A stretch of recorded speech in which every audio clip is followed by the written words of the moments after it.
Linis muna tayo ng kubeta ng bridge.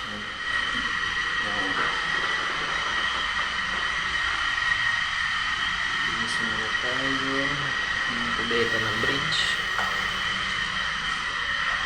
Sa natin.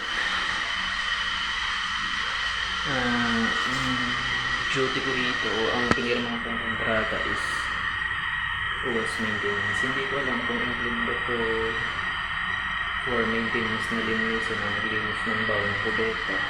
Sila malaking natanong sa akin kung